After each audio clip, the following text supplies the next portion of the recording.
So I already kind of alluded to kind of making fun of this episode a little bit because there's not really much to say about this week's episode from My Hero Academia. It's a Christmas episode in June. It's almost the end of June, to be fair, but it's a Christmas episode at the end of June.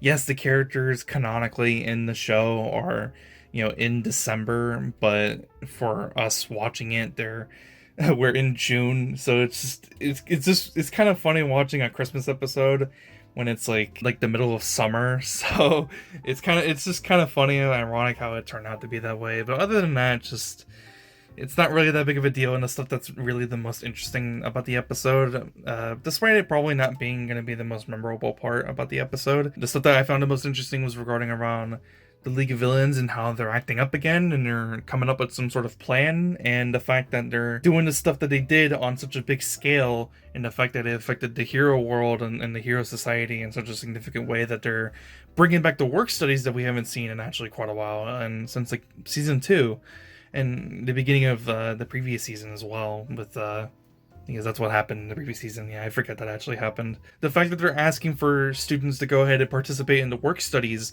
and use their provisional license for what they're, made for, I think is interesting. I think it's interesting how the hero society was affected in some sort of way that somehow, even though there are so many heroes that are assigned to different districts, they're somehow undermanned and they need more people to be able to go out and help out and protect people, and so they asked for the assistance of the students over at the UA school and other hero course schools.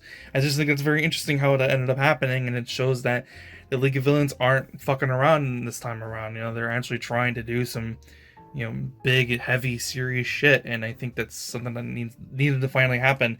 And it seems like that might actually be what the big focus might be upon in this next half of the season, because I've been hearing a lot about how the second half of the season is going to be very interesting because of stuff that I didn't really look into, but it revolves around the stuff that happened in the manga, and people really enjoyed this arc that happened in the manga. So now that it's being adapted into the anime, people are very excited to see it, and I'm pretty optimistic about it, because starting next week, after they do like the whole like Christmas stuff, which yes was very cute, because they like do like the Secret Santa thing where people get like random people's gifts and this and that, they're eating food.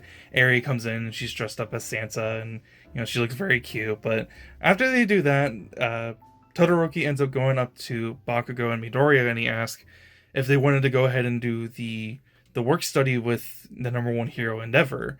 And yeah, it makes sense that Todoroki would want to go ahead and do the work study with his dad again, because for a couple of obvious reasons.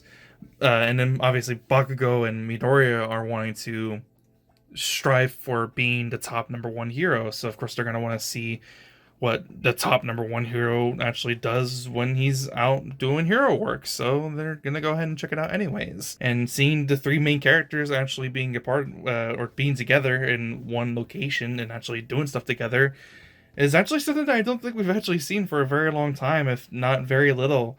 It feels like anytime these three characters are together in one room or in one location, they're just kind of there conveniently in the location, or they're back in their dorm rooms. And that's pretty much it. That's the only time we ever see these characters near each other in the same room or the same location at all. But now they're actually doing the hero study or the work study here with Endeavor. And I just think that's going to be very interesting from here on forward. And depending on what happens, stuff is gonna get pretty intense, and I'm just excited to see what the hell is actually gonna happen. Like I said, people have been saying that this is stuff in the manga that was really good, and it's finally being adapted into the anime, and I'm just excited to see what's actually gonna happen. I just hope that it's really cool. I hope it's just entertaining to watch. I hope that characters are just doing stuff that's super interesting. And I also, like, I didn't mention this earlier, but it happened around like towards the halfway point or before the halfway point of the episode. But they start doing the interview stuff, and of course that was pretty funny. There was a couple of gags in there, and that's pretty funny. But I like how Midoriya decides to go ahead and plant the seed into his mind that he needs to start using the old vestiges quirks of one for all, because more times than not, they're gonna benefit him more often than they're not. So it's better that he goes ahead and tries to get the fundamental idea of trying to control these quirks manually himself, so that way whenever the need arises, he goes ahead and is able to call forth with the power that the previous wielders have passed down from generation to generation.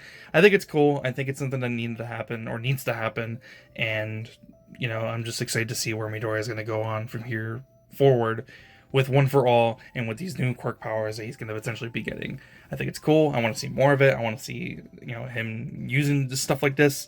I think it's going to be sick. So anyways, there's also a couple of manga stuff that I could talk about, but that's not really what I'm here to talk about because I don't really read the manga. I just know that there's a couple spoiler stuff in there that looks kind of crazy, but I don't know. That's not really the point. I'm gonna go ahead and wrap things up though, because there's not really much to talk about. I just really enjoyed the episode for what it's worth. Christmas episode in summer, in June. I think it's funny, but besides the point, that's pretty much it. I don't really have anything else to say. So without further ado, I'm gonna go ahead and wrap things up. If you enjoyed the video, be sure to leave a like, and if you want to see more, be sure to subscribe and leave a comment down below what you also thought about the episode. I'll see you guys next one. Fantastic day. I'm out. Peace.